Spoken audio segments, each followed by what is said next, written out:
Since the beginning, there's been one mystery long unanswered in the world of Minecraft. One set of game design decisions so creepy, so disturbing, that they feel like they come from a completely different game. It's a riddle that, once solved, exposes more of the hidden lore that's buried deep inside this world. Today we're covering the mystery of the broken discs 11 and 13. Hello Internet, welcome to Game Theory. Can you dig it? So last Minecraft episode we started an epic quest. Well, everyone else gets to play around with their giant meatballs and deadly skyboxes. Here we are doing the important work, solving the hidden lore that's buried inside this game. Because it is there. I started to prove that last time, and it is just waiting to be unlocked by us. I asked all of you to send me your theories, and you did. The response was overwhelming, with hundreds of new theories posted in the comments, as well as over on the Game Theorist subreddit. Everything from the origins of the pigmen to the literally burning questions of the nether. Keep them coming, guys. In full transparency, I'm still reading through them, and I'm working on compiling all the information to see where we go to next. But today, I actually wanted to tackle a Minecraft mystery that always bugged me personally, and one that I didn't see many theorists actually talking about when I made the call for theories. Today, I want to talk about the music discs. For those of you who don't know, music discs are unique items found randomly in chests that can be played in jukeboxes to, you know, liven up what's otherwise a very quiet, serene game. No, not that. The music discs are something to really set the mood. Wrong move, guys. Perfect. These discs can also be dropped by creepers when they're killed by arrows shot from either a skeleton or a stray. It's an odd spawn mechanic, but alright, we'll just go with it. Let that beat drop, creeper! Literally, creeper, let it drop. You don't even have hands! How can you be holding this thing in the first place? Other than that, though, there's really no other way to obtain them. They can't be crafted, after all. Now, all of that isn't particularly interesting, right? But where this goes from just being another item to a full-on gaming creepypasta is right here. Discs 11 and 13. You see, most music discs in the game have fairly innocuous names in music, like Blocks, Mall, and Cat. One of the first two music discs ever added into the game, but along with Cat, there was one other, simply titled 13. And unlike all the other ambient chill-out music, this one was, well, it was unsettling. Outside of it not having a name and also being numbered after what many consider to be an unlucky or evil number, so much so that airplanes and hotels don't even have 13th rows and floors. Fun fact, check it out next time you're in a hotel or an airplane. 13 also cuts off abruptly right in the middle of the track. And when it comes back, we're suddenly hit with echoey, otherworldly noises, leading many people to assume that this was a record left by the alien-like Endermen. But then the mystery got even deeper. When version 1.0.0 came out, 9 more music tracks were added to the game, with yet another disc going unnamed. This time, it was disc 11. And where number 13 was mildly unsettling, 11 outright screams to us that we're not in the overworld anymore, friends, starting right off the bat with desperate running, heavy breathing, and coughing.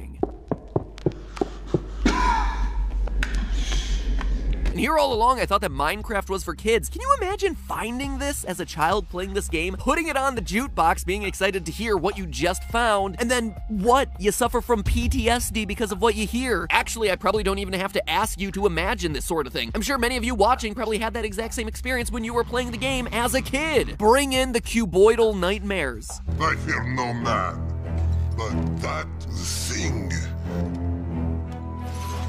it scares me. Adding to the mystery, 11 is broken, shattered to pieces. These two discs led many people to conclude one of two things. Either they were documenting someone who was attacked by Endermen, or they were of someone being chased around by Herobrine, the ghostly glitch that many say haunted the game's code in the early days of mining and crafting. But that's largely where the discussion of these things stopped. Guesses. To my knowledge, no one has truly taken a scientific look at analyzing these two discs to try and uncover the mysteries that they contain. So today I am doing exactly that, using a combination of audio analysis, visualization tools, metagame analysis, and just good old logic to try and end the childhood nightmare that was these two discs. And in the process, I'm hoping that what we find continues to unravel the mysteries of the deeper lore hidden within this game's files. Now, before we get into any deep analysis of the audio itself, I want to start by actually analyzing these soundtracks visually. As many of you may remember from my video on the Fortnite Season 5 ARG, it's relatively easy to hide clues within audio files, but sometimes those clues aren't necessarily ones you're gonna hear. Oftentimes, they're ones that you're gonna see. They're called spectrograms, visual representations of the frequencies that you're hearing in a sound file. It's a technique that we've actually used a lot when creating clues for our Game Theorist ARG. Weird sounding audio files like this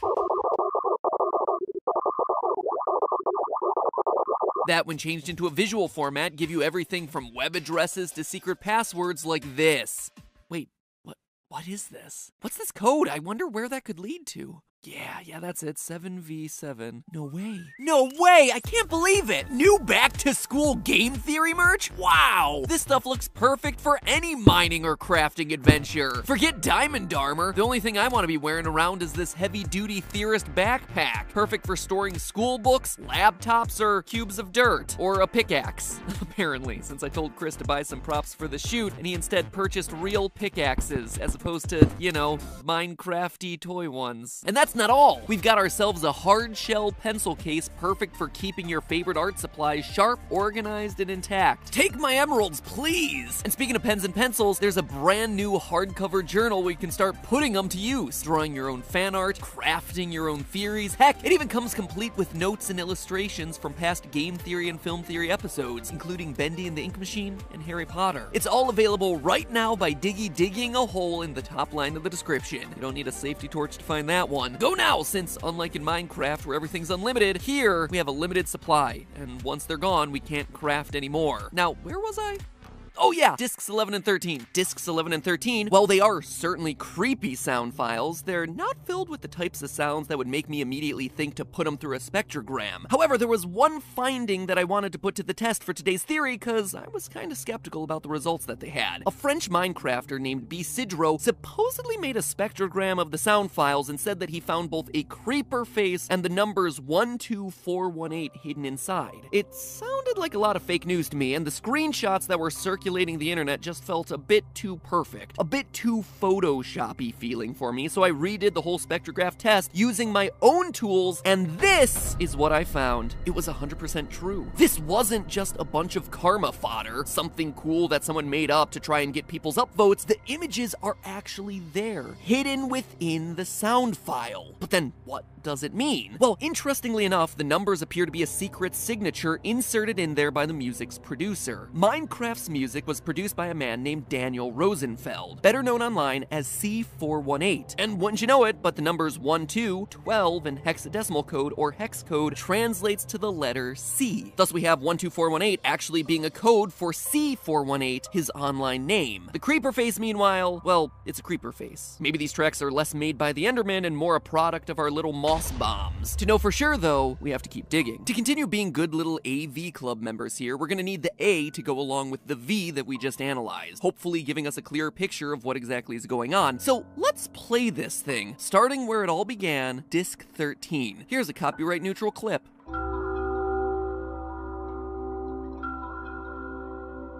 Okay, so obviously this takes place in a cave. We have sounds that are echoing, reverberating, with wet dripping sounds and chimes. But we don't just have to speculate about this. What we're hearing in disc 13 are very clearly cave ambient sounds. The ones specifically programmed into the game to play when you're in a dark, eerie, underground place. Here's a moment from disc 13. And here's one of the matching cave ambience tracks. But it goes even further. Nowadays in Minecraft, there are 19 different cave ambience tracks. But back when Disc 13 was first introduced, guess how many there were? 13. 13 isn't just a spooky number here, it's a reference to the number of cave ambient sounds that existed in the game. But what else are we hearing here? Well, at 143, there's the faint sound of a creeper hiss and explosion echoing through the cave. Here's the clip. And here's that iconic sound as we usually hear it in the game. It's immediately followed by the sound of someone falling into water and then staggering out. You can almost hear their footsteps. What it seems to suggest is a caver exploring a cave, running into a creeper, and then having to jump into a pool of water to avoid the ensuing explosion. He gets out, slightly injured, and then tries to find a place to hide. But there are two other audio clues here that are worth mentioning. The first happens at the 1 minute mark. You can actually hear faint sounds of arrows being shot. Here's the audio. And here's the sound effect in game.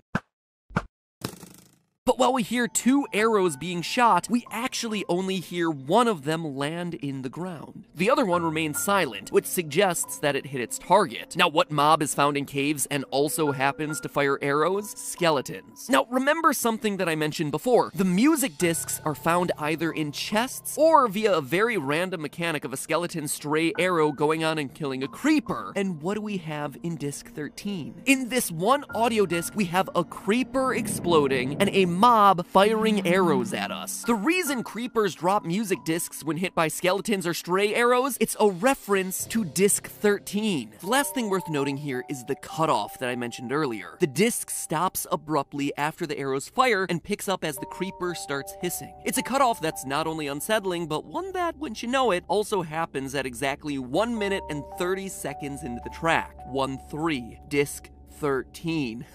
Oh yeah. And wouldn't you know it, but the creeper starts to hiss exactly 13 seconds after that cutoff. Slow clap, Daniel. Slow clap. You use that number 13 to its fullest here. So those are all fun little Easter eggs, but why is it cut off? What are we missing? Well, for that, let's turn to disc 11, which is, quite honestly, a bit more straightforward. Somebody is running on stone,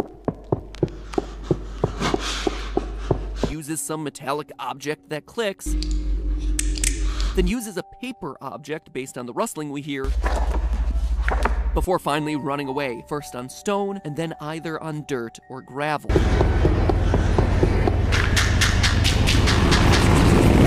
Throughout the audio, though, we have a disturbing addition: coughing and heavy breathing. Human coughing. Sounds that feel very out of place in our perfect little block world. And then it just cuts off. No words, no music, no explanation. Just cuts off at the 1 minute and 11 mark. 1 minute and 11 seconds.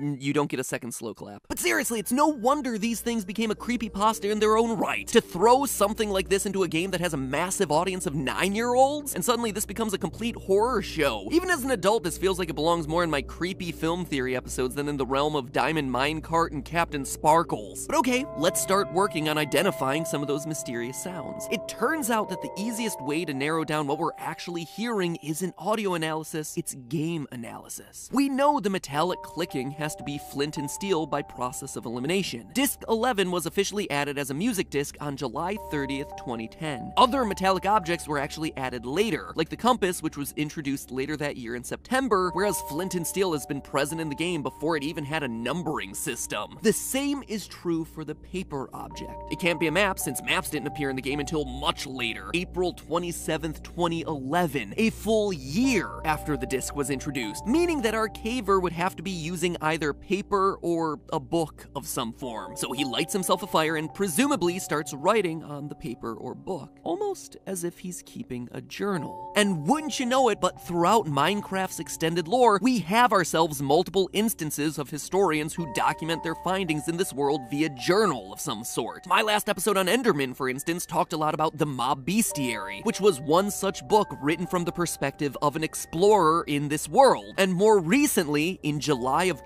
2019, we got ourselves Minecraft The Lost Journals, a novel which literally has ripped torn pages from an explorer named Nicholas who finds and gets trapped in locations like the Nether. Perhaps this person that we're hearing in the audio files is Nicholas. There's no really solid evidence to that, but it could very well be. Or perhaps any of the authors of any of the journals that exist in the Minecraft extended universe. We can't quite be sure who it is, but we can be sure that these two discs connect with each other. They're telling the same story. Despite there being less reverb in disc 11, we know that it's also taking place in a cave based on the types of blocks our adventurer is running on. Dungeons contain cobble and mossy cobble. Strongholds didn't exist back then, and we're not hearing ourselves any grass, only stone and dirt, meaning that probability says it's most likely a cave. Could it be the same cave that we heard back in disc 13? Well, when you look at the events, it seems to continue the story that was set up in disc 13. Disc 11 slots in perfectly at the breakpoint that we hear in disc 13. Our cave explorer gets attacked by arrows from a skeleton at the beginning of 13. The audio breaks, but when we pick up back in disc 11, we hear him running away, presumably escaping the arrows to a safe area where he can light a fire and record the findings in his journal. However, he's caught off guard by a creeper that causes him to get up and run away, and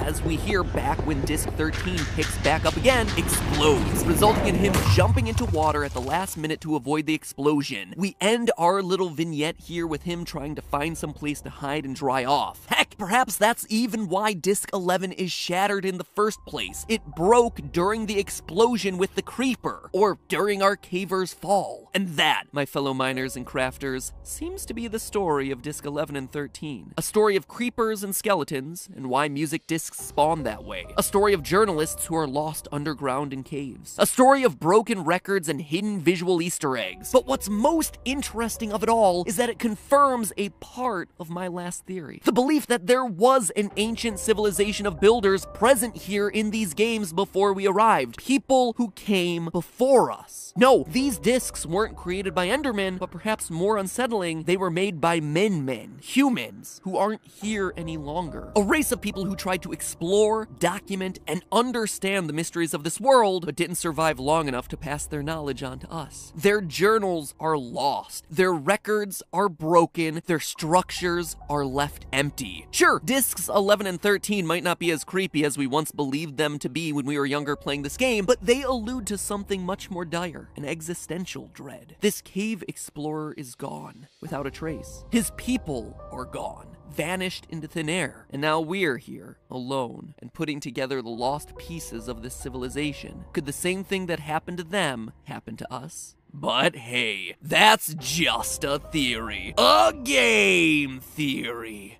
Thanks for watching. New merch.